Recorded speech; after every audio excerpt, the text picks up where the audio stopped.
Ryan Cohen from Natick, Mass. is a co-founder of Top Shelf Cannabis, a provisionally licensed recreational marijuana Tier 3 cultivation and manufacturing entity.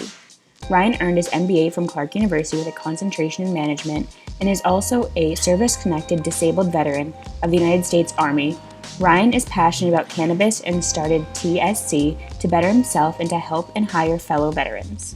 So a little bit different setting today, guys. I'm actually outside of the shop, but I am joined here with Ryan Cohen. Ryan Cohen, we met probably about maybe 6 months to a year, and the affinity for our relationship is that he's a Clark alum. He's a Clark alum, and then he's also in the social equity program here in Massachusetts, and just been a really stand-up dude since we met, and happy to have him joining us in this class today. So Ryan, how's it going? Great, Ulysses. Thank you for having me today. Absolutely, man. So I was hoping you could spend some time talking about your background, how you got in the industry prior to the industry, and then where you are currently. Certainly. As you said, my name's Ryan Cohen. I live in Hudson, Mass. I'm from Natick, nearby. I was in the military from 2000 to '03. I was at Fort Bragg. I was in the 82nd Airborne.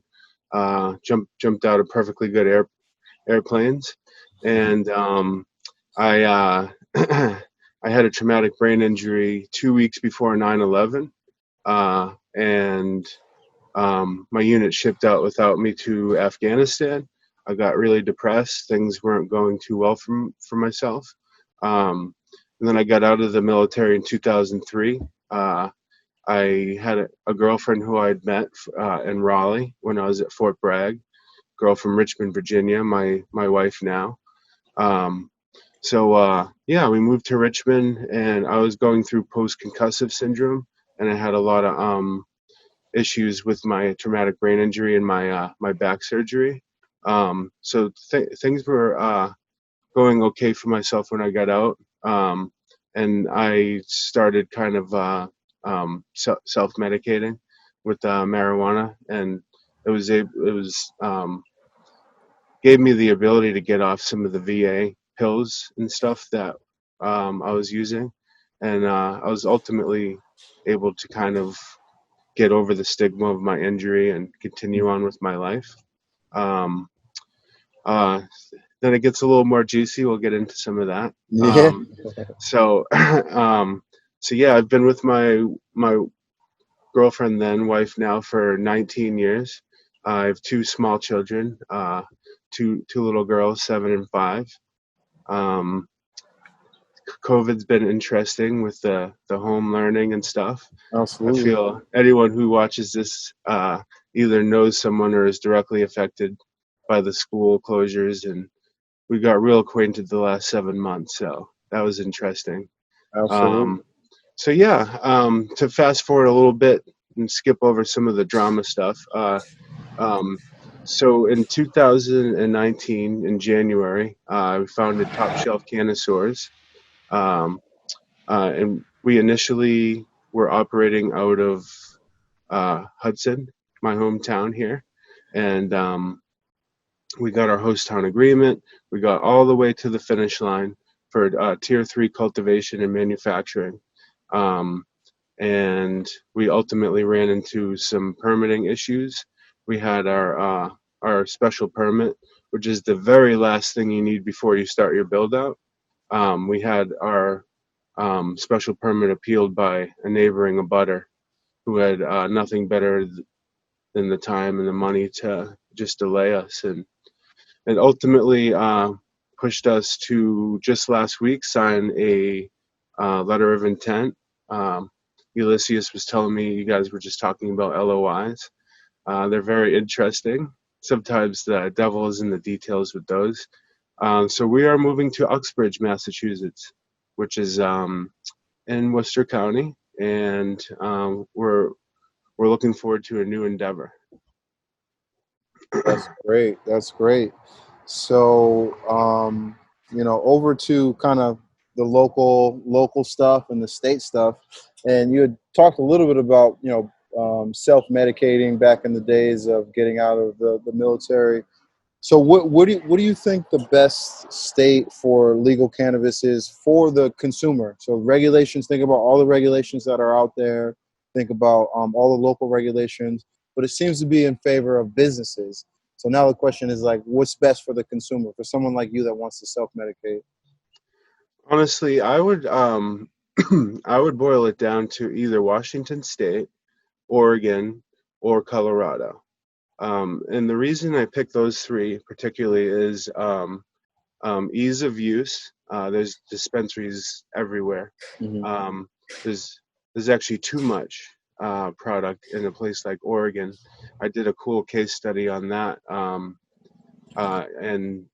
it, sometimes too much is too much, and they basically had the most laissez-faire rollout, the most less stringent.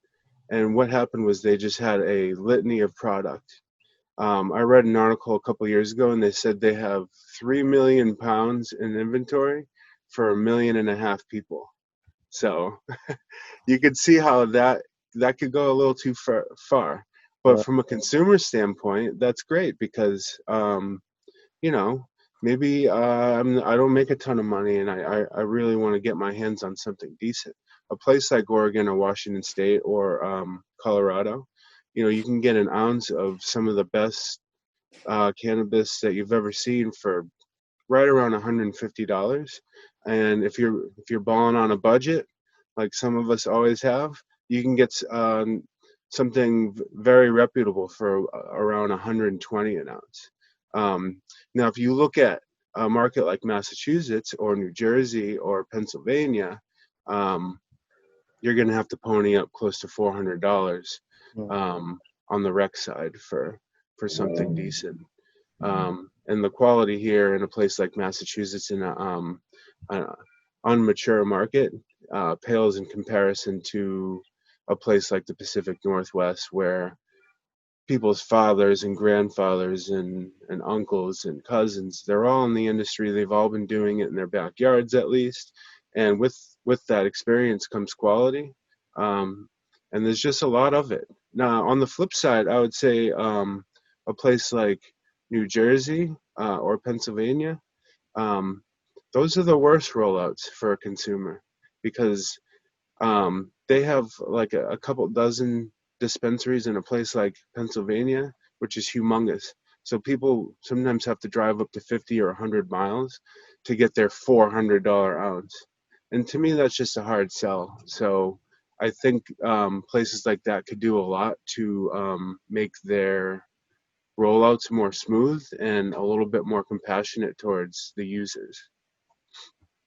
Right. I mean, that's a great point. I mean, we're talking about $400 ounces out here. And the fact that like these ounces are not even full ounces, right? They're typically eighths, multiplied out. Right. Yeah. So Yeah, that's we have a long way to go here, but yeah. No, I've absolutely. seen the quality get a little bit better with some more people coming online. Right, right. I mean, I agree with the joy of folks like you coming on board that are, not the larger operators who can really focus on, uh, caring about the plant and not so much about the process. You know Definitely. what I mean? I think that's a huge difference there. Um, so with the caregiving market and the caregiving, in this class, we look at a lot of what decriminalization means, what a medical market means, and then moving on to an adult market. But there is kind of that gray of a caregiver next to medical. So I was open to get your perspective on, what the difference between a caregiver and a medical operation is. I'm glad you asked that because just 2 weeks ago, the CCC discussed slash intends to roll out a whole new program for caregivers. Basically, what a caregiver is a medical patient um, who wishes to cultivate or manufacture their own um, medicine, or if they'd like to go outside of themselves, they're able to supply medicine for one. I believe it's one patient. Um, the CCC and also the type of restrictions they had up to a couple weeks ago was they're only supposed to have 6 plants per per caregiver, up to 12 plants per household. So if you have 2 adults, you could go to 12. Um, that is a very interesting law because, first of all, 12 plants is not a large plant count. However, there's no capacity on how big those 12 plants can be. So if we're growing outdoors, we could have 12 Christmas trees. So it's an ambiguous law that they're firming up now, which is actually going to be more advantageous to caregivers. And the way I read it, correct me if I'm wrong, is that um, caregivers will now be able to cultivate for up to 5 patients, and instead of having a 12 plant capacity maximum, which admittedly makes no sense, they're now going to allow people to have 500 square feet of canopy to grow under. And if you're not familiar with 500 square feet of canopy, that is a whole lot of medicine. Right. If you do it right. I can't estimate how many lights that particular grow would be if it was indoors, but I would say 20 to 30 Right. lights Right. plus. So we're talking about a whole lot more access to people, and I think that will help drive some of the prices down on the gray market at least. Right. Right. No, So that's great. I think yeah, it seems like caregivers have been forgotten. yes. Especially with the rollout of medical being able to transition into rec and kind of like, do that whole inventory thing where they can still serve patients but also adult market. It's interesting. And from a market perspective, I've heard that the gray market this summer particularly has been particularly dry, and and in some cases $1,000 to $1,200 more per pound than the same medicine was last even just 1 year ago. So if you look at that from a financial perspective, I mean, $1,000 increase for the same commodity like 12 months later, that's almost unheard of. So, and I think a lot of the reason to that is the crackdown on the West Coast. They're dealing with the fires and all sorts of other natural disasters that have really limited the supply. And I'll have to be honest with you, over the last 15, 20 years, I would say that 80% or more of the cannabis in Massachusetts is outsourced from places like California or Colorado. Right. And I mean, that's a pretty high ratio. So for Right. that to kind of go away even just a little bit has really affected the local market. Do you feel that COVID has been played a part in the high prices as well? Yes, I think people have less money to spend, which becomes an issue, and they want to smoke more because they're at home. Right. Um, and there's nowhere to hide from their children, and they might be dealing with layoffs. People like myself like to use cannabis to help escape really hard times, and if you look around the landscape of people, times are hard right now.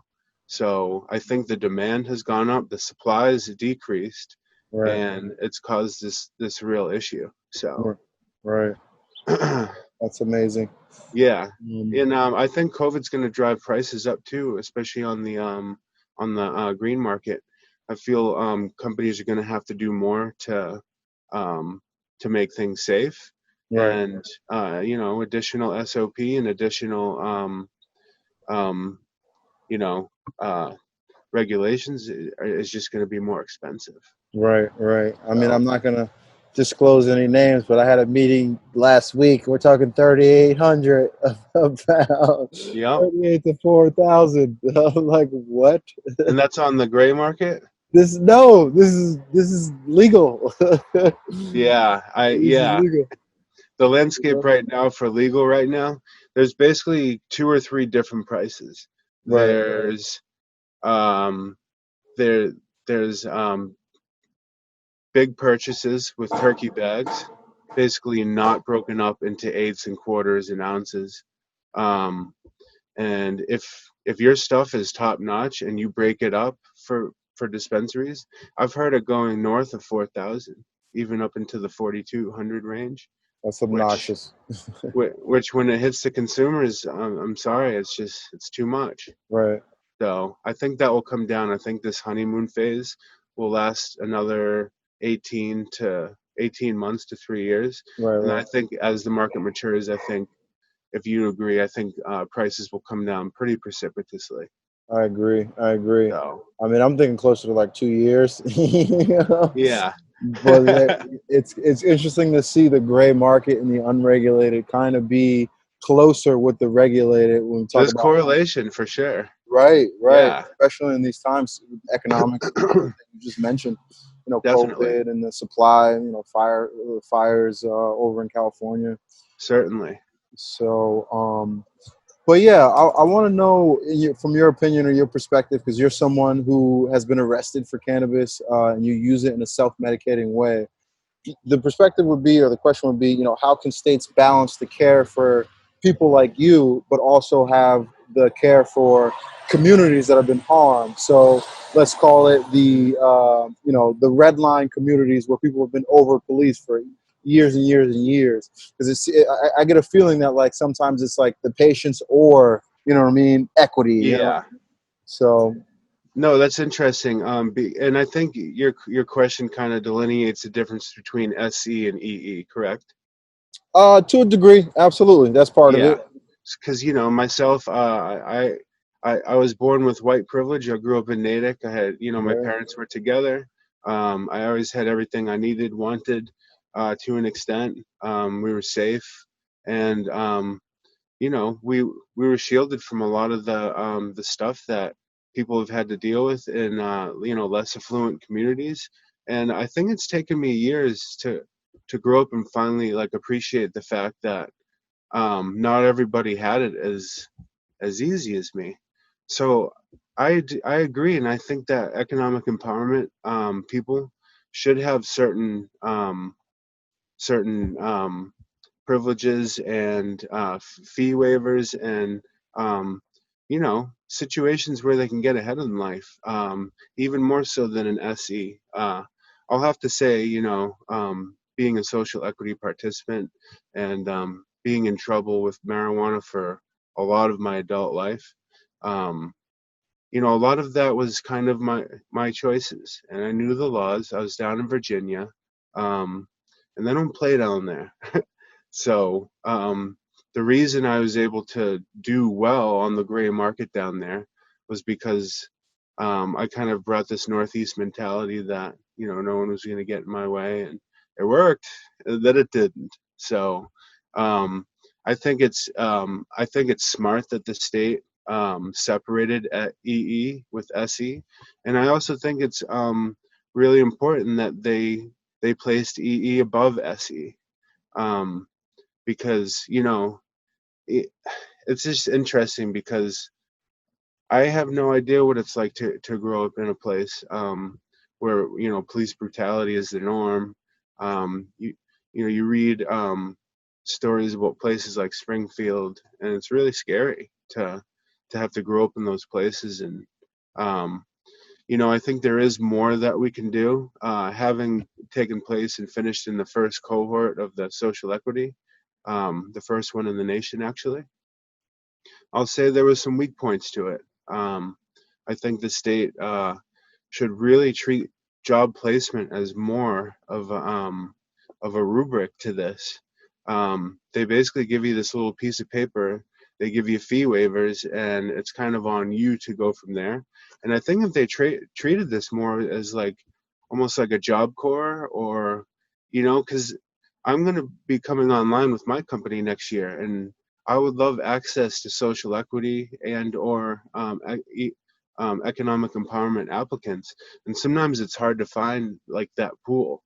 So I think the state should work more hand in hand with companies like myself, or even better, multi-state operators who have the deep pockets that can hire dozens and dozens of these people, that have really had to work for every inch they've gotten in life. So um, yeah, I think it's great that the state is doing something. I think they can do more. And I think, I was going to get into this later, but I'd love to really expound the access to capital. I Right. think that's a huge part of this.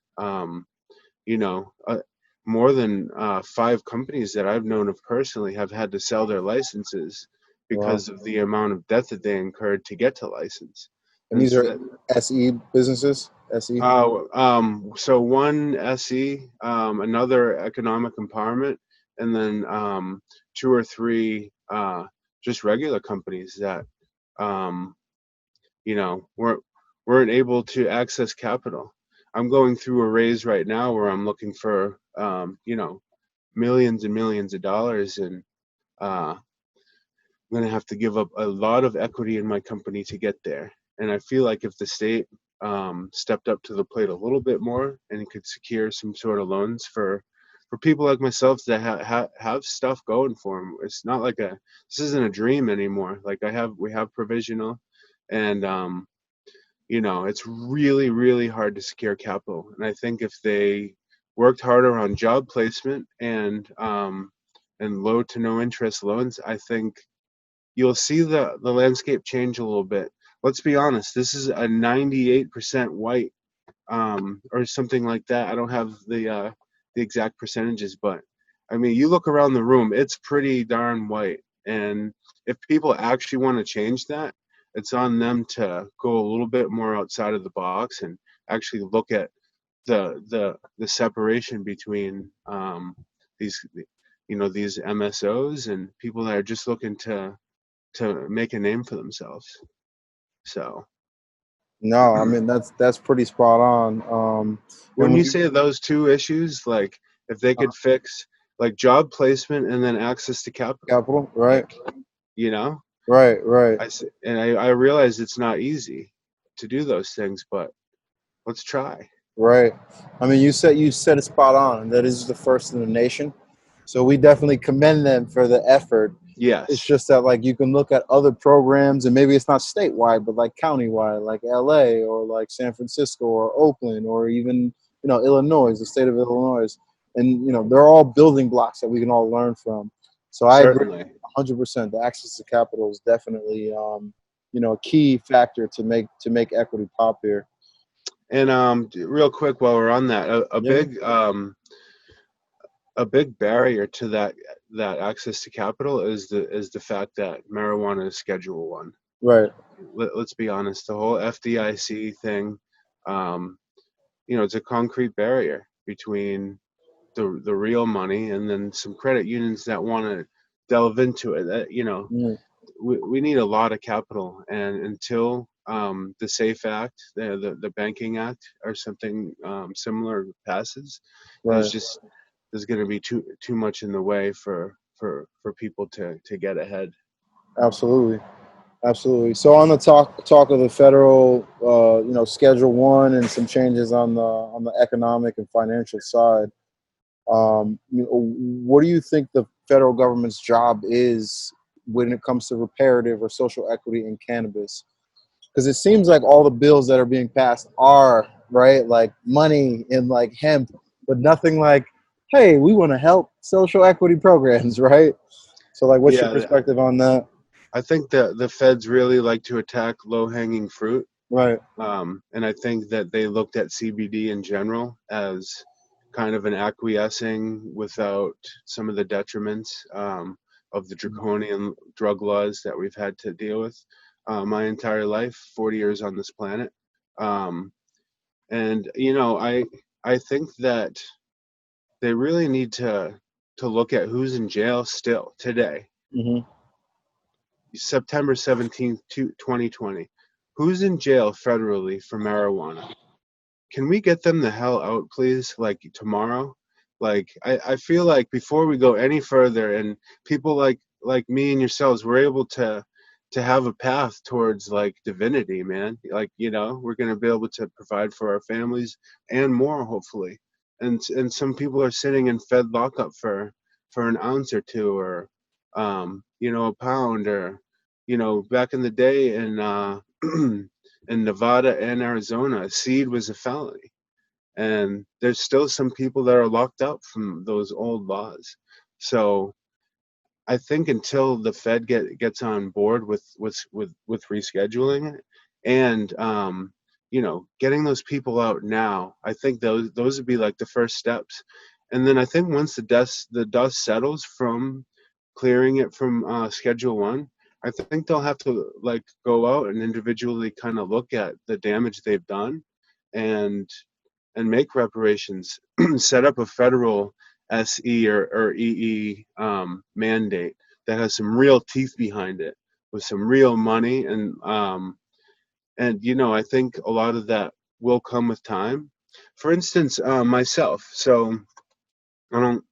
I'm not usually very comfortable admitting this, but I'm a two-time felon because of cannabis. It's the only thing on my record ever has been for pot. Um, and in Virginia, it it takes an act of Congress to get your felony reduced to a misdemeanor or expunged. Thankfully, Governor Northam is working hard on that as we speak, and I anticipate in 2021 that they're going to expunge a lot of these pot felons. And getting that off your record is so huge, and I think that that's a real big part of this reparative justice, is giving people a fresh start. I've had to operate in life for the last 12 years with this literal and figurative scar on myself, and it's really held me back. And I've actually told you this, Elysius. There's two sentences in that 100+ page law that saved my butt, and basically it says no felons can participate in this recreational rollout. And then there's a little bit of asterisk that saved me, and it said unless the felon was for marijuana related charges. So that those two sentences literally changed my life.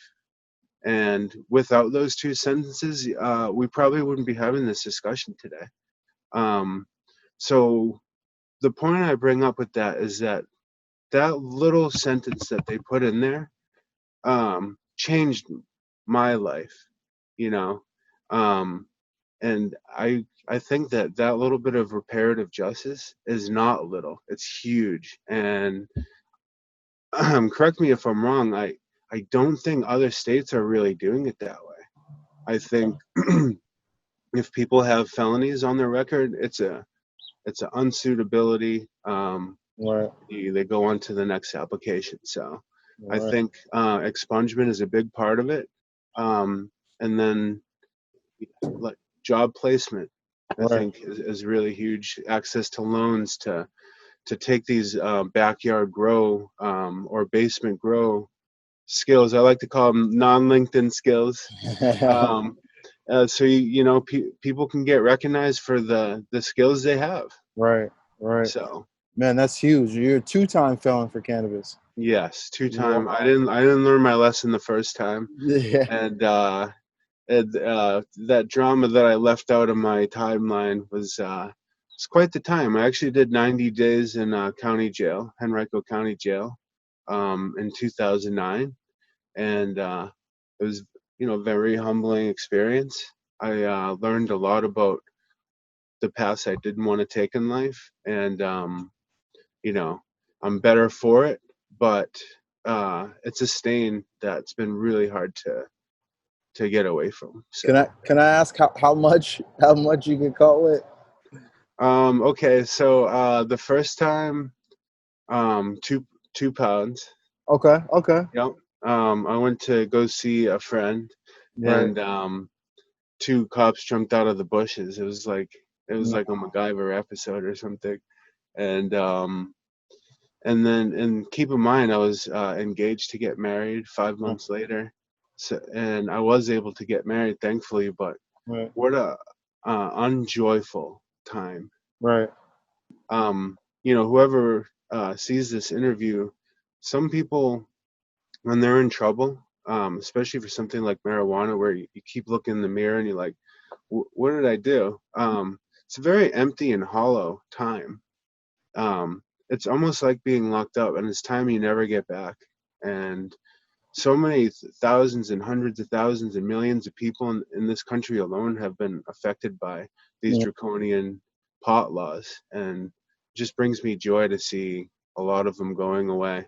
Right. Alabama, I'm looking at you, brother. Yeah. Oh, Alabama, Georgia, they're going to be the right. very last to come around. But in the meantime, the Northeast and the Pacific Northwest and Right. a good chunk of the Midwest, we're going to hold it down. Right. Right. The Bible Belt, as they call it. You got it, man. And it's crazy because they should be the ones that that are all about it. I mean, I think about like a Lawrence, Lawrence, Mass, where it's mostly Uh-huh. it's mostly the preachers and the churches that are in these Yeah, communities that have been targeted for X amount of years. You guys should be at the top of the line saying, "Hey, we want totally. local business." Or and another example is, to deviate a little. If you look at a state like Kentucky, okay, Hmm. they have a lot of poverty, a lot of incarceration, and their main cash crop is tobacco. Hmm. And you've already seen let me tell you, a place like Kentucky, that bluegrass, it's some of the best outdoor growing soil and weather in the whole world. Wow.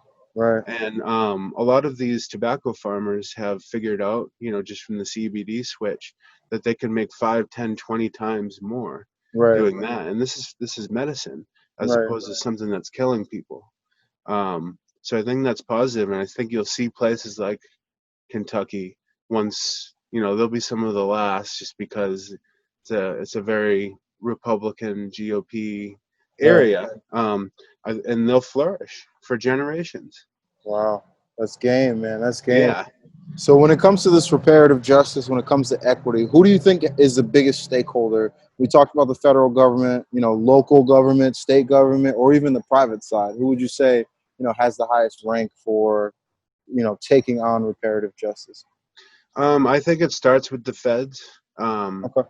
I think that we've had a lot of these laws on the books since, Henry Anslinger back in the 30s and 40s, and marijuana was this uh, this drug that Mexicans used, and they raped white women, and that was the propaganda back then with reefer madness, and Right. they instilled a lot of fear into people that are still alive, and that fear has carried down generationally, and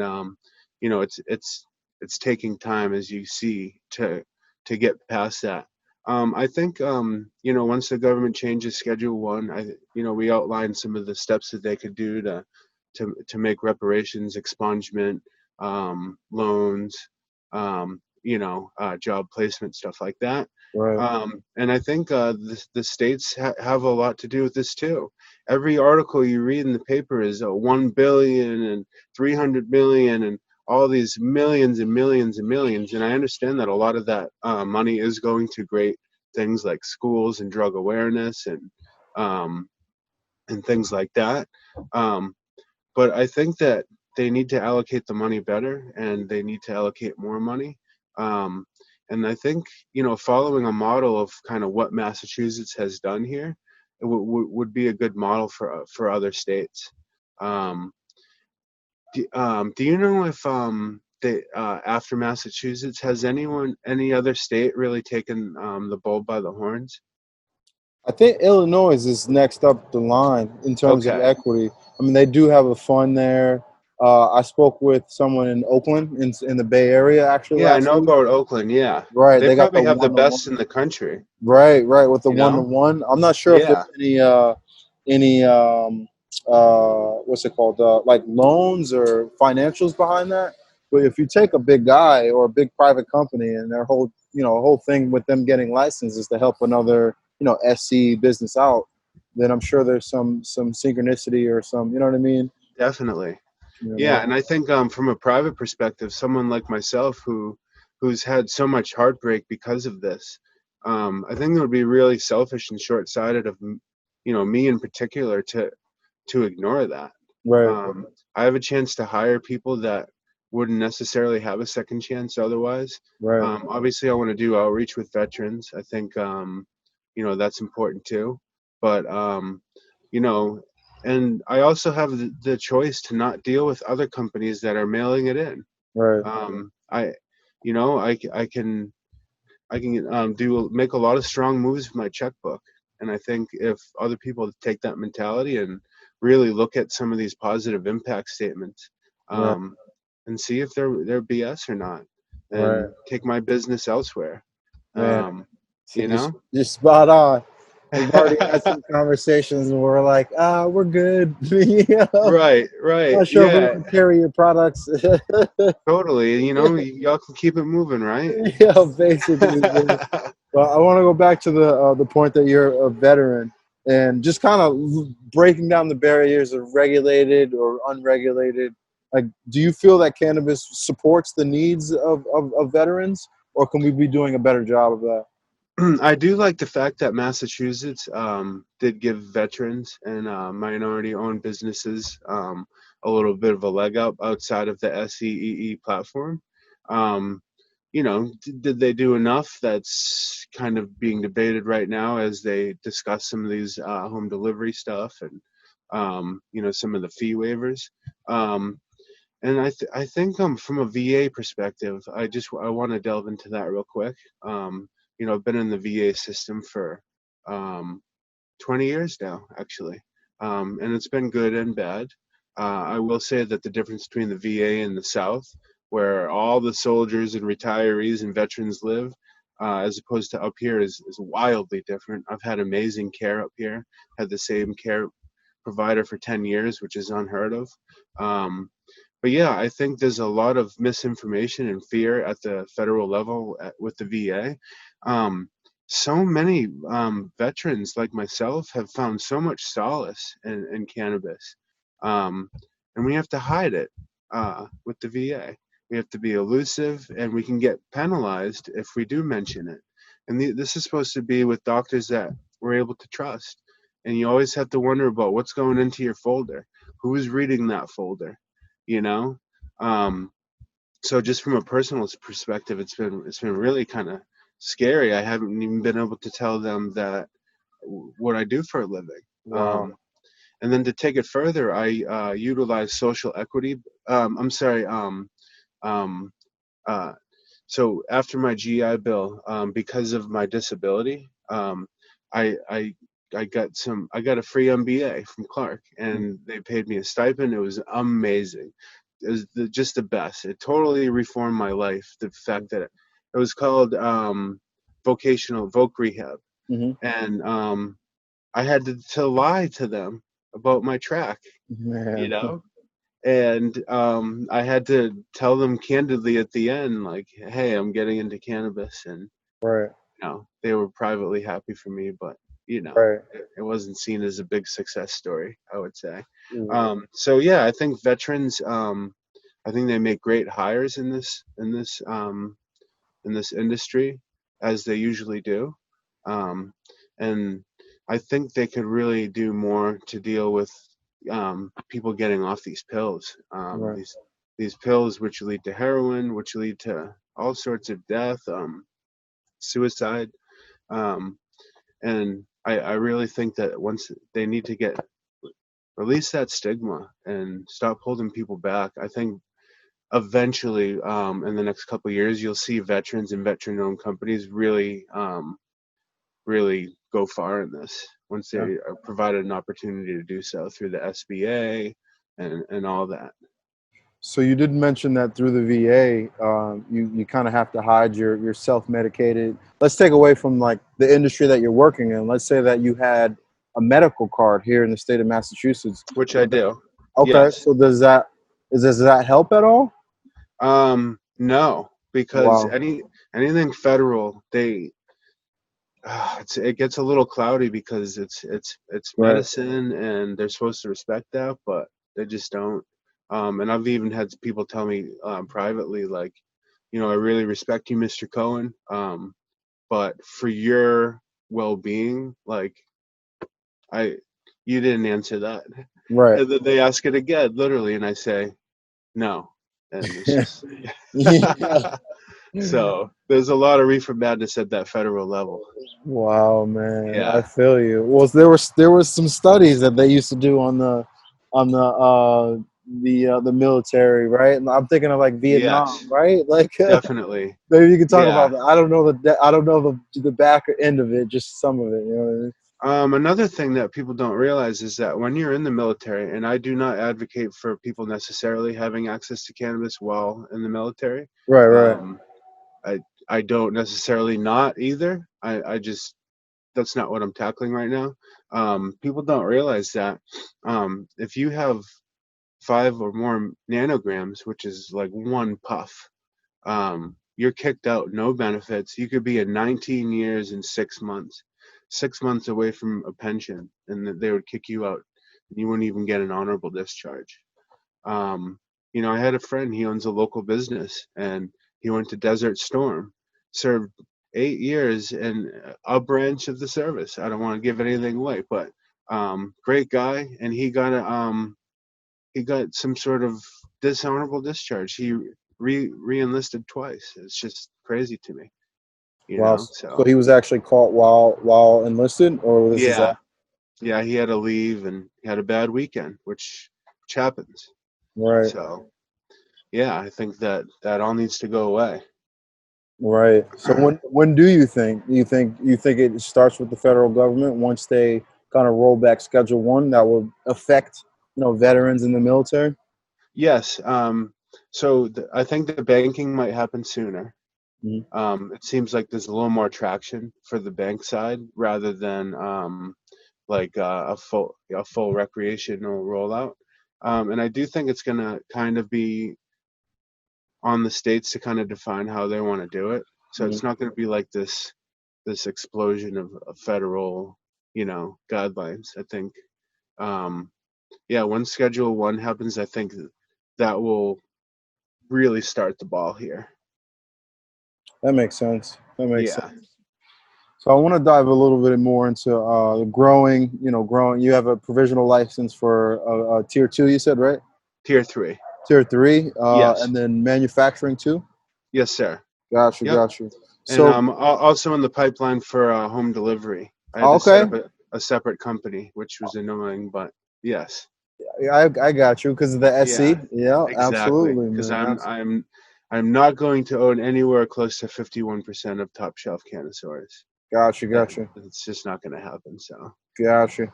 Got you. yeah, and I mean that now that we bring that up, that's a difficult thing to get around. I Right. don't really know many people at all that are going to own 51% of their company. I Right. mean, after you raise millions of dollars, let me tell you guys, the equity goes quickly. So I think I know why they changed it from 10% to 51, but Right. um, just know that it's not a perfect science at all. Right. Right. So I think it might actually do more harm than good, actually. Yeah, that's definitely a topic of conversation that people bring up.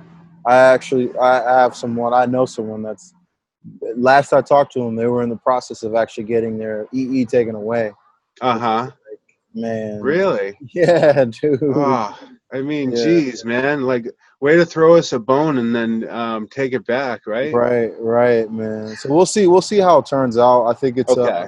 as we said, it's all new stuff. It is, Yeah, first in the nation, so there's learning curves for everybody. Even the absolutely. CCC, they don't know everything. Yes, and Shakia, we miss you. Yo, seriously, yo, but she's part of this dream team, bro. She That's was awesome. she was actually the first person I interviewed for probably week 4, which will be this week actually. That we'll make it go public. But I was the first person to interview her like the day after she left. Really? Oh, that's Bro. fabulous. Yeah, man. So she For had those of you that don't know, Shakia was in charge of the social equity rollout. right, right. Um, and she didn't have the support that she needed from the That's state level. that's why she left, bro. She brought her talents to Philly, so she'll be Yeah, missed because yeah. she had that really good energy that you don't usually see at the state level. So Absolutely, bro. yeah, So when we talk about raising funds for, whether it be retail, cultivation, manufacturing, her budget was $300,000 for 3 years. And right, what is $300,000 to cannabis? Yeah, for sure, that yeah. for over 200 SEs and EE businesses. To your and point, let that's why we need an infrastructure for finance. and let's boil that down financially. 300,000 is about what one medium to larger player is paying in taxes per year, Right, extra taxes. right. One. Right. Like, come on. Yeah. Yeah. So, yeah. No, it's crazy. It's crazy, man. So yeah. So I'm sorry. What was your question, man? I apologize. we deviated a bit, but it was on licensing. So you have Yeah. retail or delivery, the process of manufacturing provisional, Yes. and then the cultivation provisional. So what are some ideas you have around like creating more an inclusive industry? Because to your point, there isn't much now. So like Certainly. what ideas do you have around that, especially as it relates to like diversity, diversity plan? Yeah. I think um, really looking at who you're hiring is important, and I think giving social equity, economic empowerment, and veterans first crack at this is only good business. And so I think from a higher perspective, I think people can do a lot more. Um, yeah, I think we had this discussion over lunch a couple weeks ago. It's all fun and games until the Christmas card comes out, right? You know, we've all seen it on social media. It's a bunch of white dudes, and I think that the sooner that changes, the better. Because I don't want to hire everyone who's like me. That's not how a creative family and company grows. And I think hiring outside of your necessarily your comfort zone or people that you've been dealing with in your life, I think that's a real mistake. Um, so yeah, I think more hiring, and then I basically have a blank check that I'm going to have to do some donations in the community, and I think allocating those funds appropriately to people who really need it, I think is super important. So um, so I think, yeah, hiring, outreach, those are two main focuses that every company can do better at. And then I think, um, besides hires and putting your money where your mouth is, I think doing business with other like-minded companies who really get it and literally penalizing the ones that don't get it. I think, those are big steps that um, can really make a difference in this. And I think that if people kind of work together to do more, I think that helps too. For instance, I'm a smaller player, um, but I've really expanded my Rolodex over the last 2 years. So I think there's power in numbers. So I see myself and you doing great work together with outreach and um, you know and the trick is to have measurable metrics, not because you should, I mean, not because you have to for the CCC, but because it's the right thing to do. And if you have the assets and the wherewithal to do that, I think having measurable, attainable outcomes is super important. Absolutely, absolutely. And it's not just, I mean, it's a little different for us. You mentioned, especially being local here in Massachusetts, man. A couple weeks ago, I met with a larger, again, not disclosing, but like they're like, Yeah. we're having a tough time with this diversity and inclusion thing. Uh-huh. I'm like, man, you guys got all the money in the world. What do you mean? Maybe that's the issue. Totally. Oh, Yeah. I think you hit on something there. you right, know right. so Now question revolving back to the federal legalization. How do you feel it will impact us, local, smaller guys, social equity, veterans, growers? How do you think they'll be impacted by federal legalization? I think it kind of depends on what the rollout looks like. Hmm. Like I said, I kind of see it from two standpoints. I see it kind of being an extension of states' rights. Um, you know, um, and I think they're going to kind of lean on that and kind of, put the onus on each state to kind of figure out how they want to do this. Hmm. Um, or they might not do it that way. They might have federal mandates that are applicable to every state. I'm not sure how you feel about how that's going to roll out, but I think that we'll have to pay attention to kind of how each state does it, and then kind of go from there and um, kind of look at some of the holes in the rollouts and see where we can do better. And what's great is being in an industry like this where you can be very profitable. You don't have to look at the CCC and just go, okay, these are the bare minimums of what I have. If you're a profitable company, you have it on you to be a leader in this, and um, to go out and solicit veterans and EE and SE people that really need the help. And I think if you do it on a federal level, it gets a little bit harder, just because like it's hard to do anything on a federal level. They don't do it well usually at all. I'm not saying the state does, but so I think I'll kind of leave that to see what exactly federal legalization means. What are your takes on that, Ulysses? I mean, you was pretty spot on before. I think it's going to start with money. It's going to be Yeah, banking. It's going to be finance.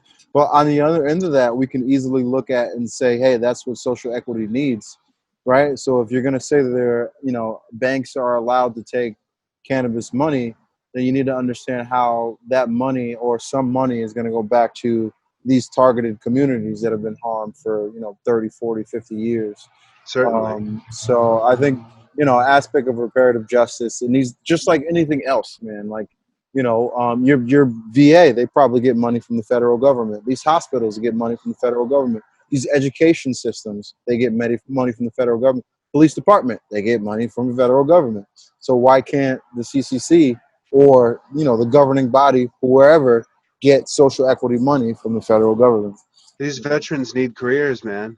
Right, These people with felonies, they need careers. right. Everyone deserves a second chance, and I think federal legalization will help with that a lot. I Absolutely. really hope it does. Because right now it's like I said, it's very white. It's Right, very and I think if we don't fix that, then that's crazy to me. right, right. I agree. I You know. agree. Especially with the climate right now, with all the protests, and people are really pissed off. It's not They're not out risking their lives with COVID to just to make a stink. Like they're Right, they're really pissed off. They're pissed about the way that they're being treated by law enforcement. Um, right, private prisons. It's a mess, and I think we have a long ways to go. right. It's baby steps, man. You got it. Until something radical happens. Definitely, We call that a definitely. revolution. Oh man. So I got one more question on this, on the meat and the potatoes here. And you're probably familiar with this. The Clark community, especially at the graduate level, a lot of working professionals that are in their career, much like you getting through your MBA. Yes. And the last class I taught, I had actually a chief of police in my class. I had a couple people that work for the state, a couple municipal leaders. So, advice that you would have for like leaders, like local leaders, to create a regulated industry. So think about, like, there's 351 municipalities in Massachusetts, and I want to say like maybe, I don't know, 70 to 100 of them have moratoriums of some sort. So like, what advice would you have for those that are now trying to, put in new regulations for cannabis? Um, One of the most interesting things about cannabis in general is that the maturity of the rollouts are segmented regionally. If you look at other commodities or products in the world, they don't envelop by region. That's different here. So basically, you can cheat on someone's paper over in the Pacific Northwest. Let's bring it to the test. You're taking a test. You can look on someone else's paper over there, and they've been doing what you're doing for 10, 15 years, which is unbelievable. So I think it would be important for them to hit the pavement, hop on a plane, go out to Colorado, solicit, you know, a visit with another police department or a municipality out there, and spend a few days, talk to some of the forefathers that that are responsible for bringing maturity to those areas. Find out what some of the stumbling blocks were, some of the barriers were, and then really resonate with a place like Mass, who's just in their baby steps, and you can apply that maturity and those lessons learned from people that came before you, and that way you won't have any surprises. Um, it's all been done before, and it's so interesting that you can just look at another region and they have 10, 20 more years experience on a verifiable macro level. It's so weird to me. You Right. know, what other industry can you say, like, oh, well, in Cali, they've been doing it for 20 years and we're just starting now. It's so fascinating to me, Right. Yo, you you're know? spot on. And I love that answer, man. I don't think I've gotten that from anyone else that I've asked that question. But I mean, you're spot on. I mean, California had what was 96. They had medical, Yes. and they just went rec, and we had medical in Yes. 2012, and we just I went know. rec. I know. It's really crazy. And then to further that, I think, just talking and putting yourself out there in your own community, Right. meeting people like yourself and me, really finding out some of the barriers that we've had to get where we are, just so Right. they can maybe appreciate a little bit more. Absolutely. And then just building liaisons with people and figuring out what goals we have together, Right. and putting that together. And you know, I I think that police in general, they have a really great chance right now to look in the mirror and say, like, you know, all right, what can I do better? And I Right. think in cannabis in general, like, they've been the boogeyman for forever. For 80 years, they've been the boogeyman, and now they're transitioning into, let's be real, kind of henchmen's Right. for legal. They're supposed to keep the illicit stuff out of the market because now they're stakeholders from us. Right. So, and I think just kind of refining the mission and talking to us, meeting with us, biannually or whatever it takes, figure out what our pains are, and working together to really, you know, pivot from the draconian reefer madness that we've all been accustomed to. Absolutely, man. And that still exists. That generation Exactly. ahead of us, they're still alive, dude. Exactly. There's still people in jail. That's what I'm saying. Like, Yeah. I Yeah. almost feel like you can't go any further until you get those people out. Right. Get Right. them out now, Right. you No, know? absolutely. Absolutely. Well, that's a great answer, man. So now I want to get into what I call like the Staff speed. training too. I think staff training is really important, Okay. Okay. you know? In regards to Policing and yes. Yeah. Yeah. and you know, trying to prevent diversion to minors, and I Right. find that stuff really important. I think if you have staff training and you work with people like yourself and me, we can kind of really put the kibosh on that. Yeah. Yeah. Yeah, I talked to a ex DEA agent not too long ago, and that was one of the big things he had talked about. Right. Was like I actually know like who you're talking yeah, about. of course, Yeah, man. He's a yep, great dude. He's a he great sure is. So, but I always like his perspective too, because it's like there's very few that can make that transition, or I would say there's very few that want to make that transition and say, hey, I understand that this is something that it was part of our job to arrest people, Yes, but now I want to make a difference and like jump into, basically helping the industry grow as opposed to being like definitely. still not in my backyard, like you know what I mean? That's Yeah, yeah. so Oh man. And then if you could kind of, like, I want to kind of real quick 2 minutes talk yeah, about so yeah, I in Hudson, because I know you can probably kind of edit this, but yeah, no, it's all good. we were doing so great in Hudson. We got to our provisional license, Hmm. and then we had to, this lawyer who lived next to, he just held us up in land court and Right. appeal on land court. We were going to be in court for the next 15 months, That's crazy. with a burn rate I don't care to repeat. Right, So I had to make a really hard decision and almost start over. And right, moving to Uxbridge was really a lesson. right. Um, I didn't have a plan B. Um, I had tunnel vision for Hudson. I was Right, really happy to have this close commute and actually make a difference in the community that I reside in. right, right, So I think I got a little short-sighted in that, and when it did come time to pivot, it's been really hard on me. right, There's a lot of sunk costs.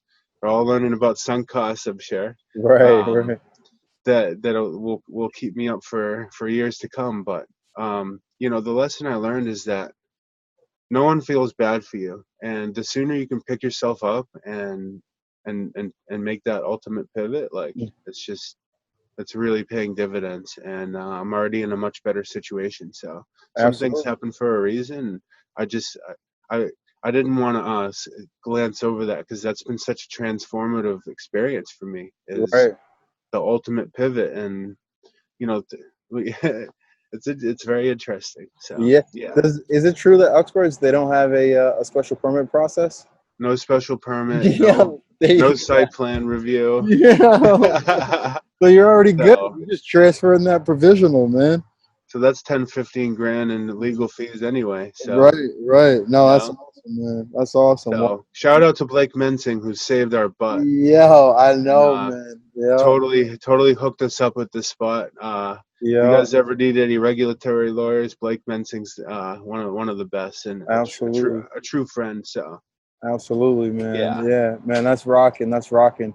Yeah, when someone told me about Uxbridge not needing a special permit process, I was like, no way. Are you serious? right, That's the thing, though. yeah, Like each of these local governments, they do have a pretty big say in what goes on and how they regulate. So it is different from town to town, you know. definitely for So sure.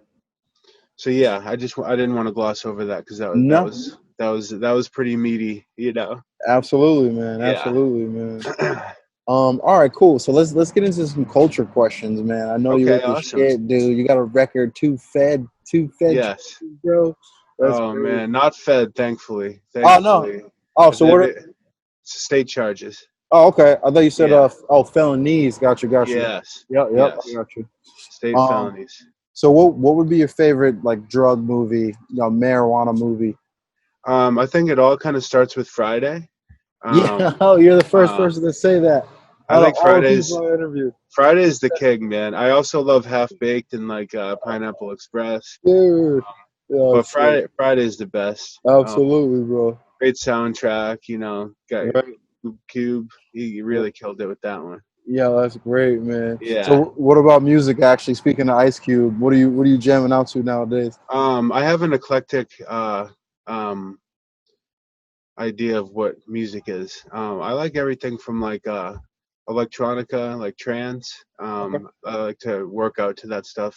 I don't like lyrics when I'm working out. Word. Um, I like the most gangster rap that you've ever heard from the '90s. Nas, Wu Tang, Mobb Deep. Word. East Um, Coast, you saying that? yeah, I like the Cube, Mac 10.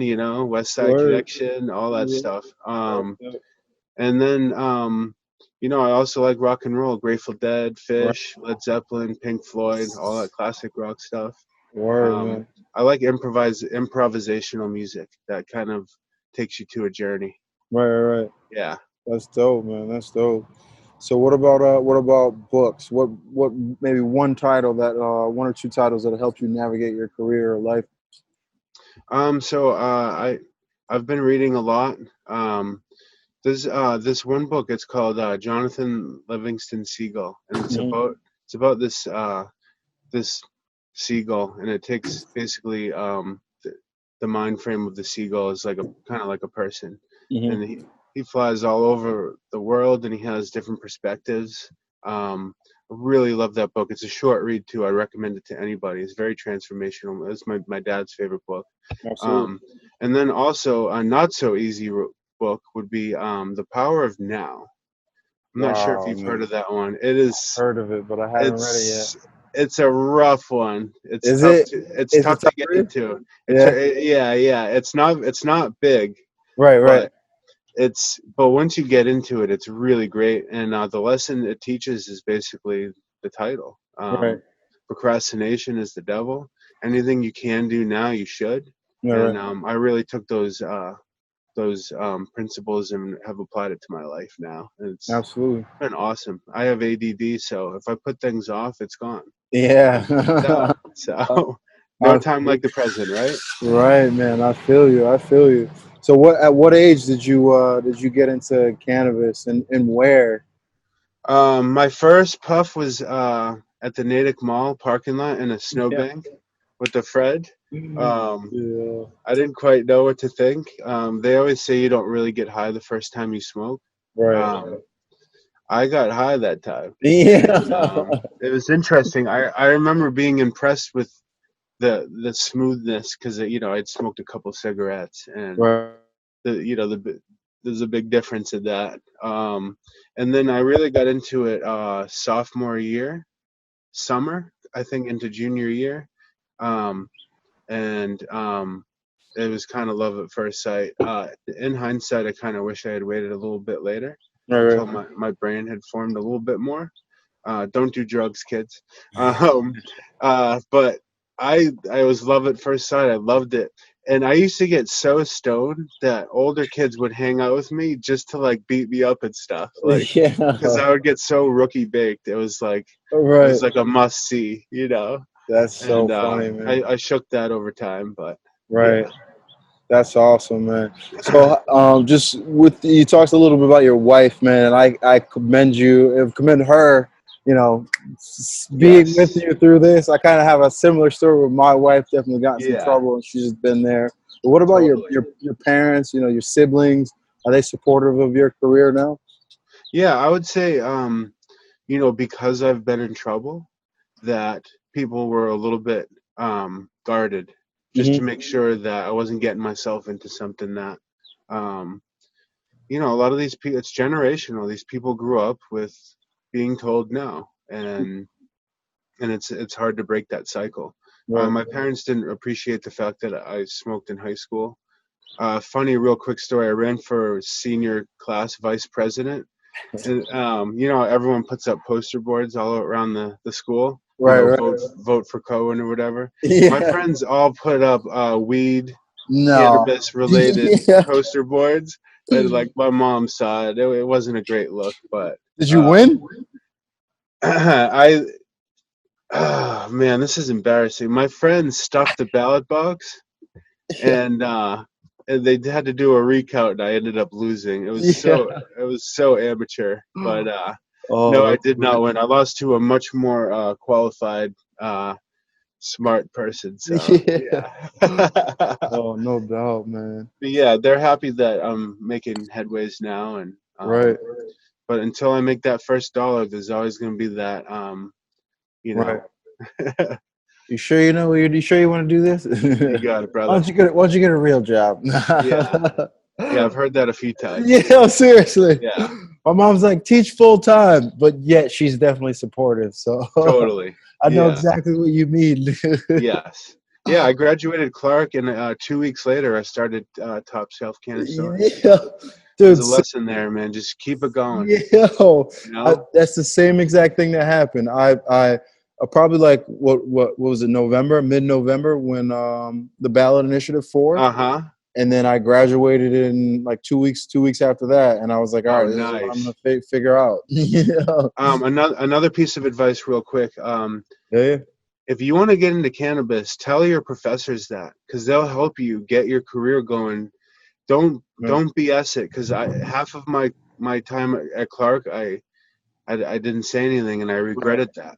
Right. And Right. I had one professor uh the Peterman, and then Will oh I don't remember his name, but they s- they said no, like go with it, and it Right. really helped me start my career. Oh, that's dope, man. Yeah, Shout out to them, man. totally. Yeah.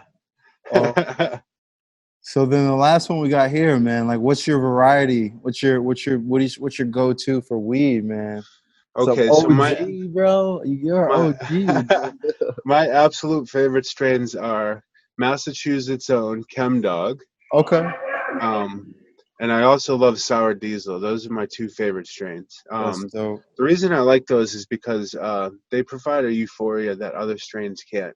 OG comes in there too. Right, right. OG is a derivative of Chem Dog and Sour, so it's all kind of in the same there's hundreds and hundreds and hundreds of varieties of OG now. So Right. it's OG is kind of a vague term, Right. but Right. one thing I don't like, a trend I'm seeing, is that everything is so indica Right. based. Right. And the reason for that is shorter flowering times, bottom lines, and THC content. Those are the two rubrics that people are using for deciding strains, and I think that that's short-sighted Right. because I don't personally smoke indica unless it's really late at night. It sets me on a path that I don't really like for that day. So Right. like Hemdog and Sour Diesel, they're like really kind of 50-50 hybrids, and that's what I mess with. Yo, that's dope, man. Yeah. How about yourself, man? That's a great question, man. I love like the haze, the haze. Yes. I love this. I love those sativas, those straight sativas too. Yeah, Hard to man. find, but They are, dude. They yeah. are. So we'll see what happens when things roll around. Well, actually, what are you planning on growing, man? So I would love to show you my seed catalog. Okay. For the last 3 to 4 years, I've been stocking up for this very moment, Right. and thankfully, the shelf life on seeds is pretty good if you keep Right. them in a. So we have a lot of in-house genetics, exotic genetics, some clone onlys that you can't purchase on the market, and I think we'll probably be going with about 10 to 15 strains to start. Dope. And we'll keep the flagships around, the ones that I can't keep on the shelves, and we'll Right. keep it moving for the others. Dude, that's great, man. I have a So genetic dude for you if you're ever interested in networking more. wonderful. Does he Actually, sell cuts or seeds? seeds, man. Seeds. Okay, He's actually one of my partners here too. Just awesome. yeah, he's been in Cali for the past 10 years and just ready to make it pop here, essentially. Does he So, have a brand or? no, yeah, he does. He does. It's Chill Hill Bean Co. Okay, Yeah, and then yeah, that's out of California. So, awesome, man. I would appreciate that. oh, absolutely, man. We'll make the connection, no question. Fabulous. Yo, I hope I didn't rant and that you got some Mm, value add out of this conversation. No, absolutely, man. I'm sure there's going to be a lot taken out of it, especially the Awesome. perspective of it's just everything, man. You being a vet, Yeah, you being in the SC program, you going through licensing, dealing with local governments now, dealing with local butters now. absolutely. There's tremendous value in that. And So I think people will definitely. see the fact that I'm a Clarkie, like, not to be corny, but, Oh, that too, bro. like, No, you absolutely, know, man. like I'm checking the boxes. I love it. Yeah, no, seriously, man. Yeah. So yeah, Awesome. any last words? Anything? I think that's about it. I Cool. be virulent. Trust people to an extent. Make them earn your trust. Don't say yes to everybody. Learn how to say no, and if you're not good at that, hire someone that is. That's Yeah. game. That's game. Well, thanks So again, bro. Thanks yeah, good again. luck to everybody, and thank you so much for this opportunity. I'd love to do it again sometime. From a Clark alumni to a license holder in Massachusetts within the social equity program, someone who's been arrested for cannabis in the past, someone who was partaking in the unregulated market, and him being a veteran, just all these different layers which we can appreciate for Ryan coming through. I think the biggest thing to take note is that the VA still doesn't accept cannabis as a treatment, so there are people and veterans that can use cannabis to help them on their day-to-day, yet it's still frowned upon in many organizations. So I hope you guys enjoyed this session. I hope you enjoyed all the sessions. This will be a slight break up until probably the summer of 21, and we'll pick back up from there. So definitely feel free to reach out if you guys have any questions about the Clark program or Major Bloom, or you want to get in contact with any of my guests. Thank you so much.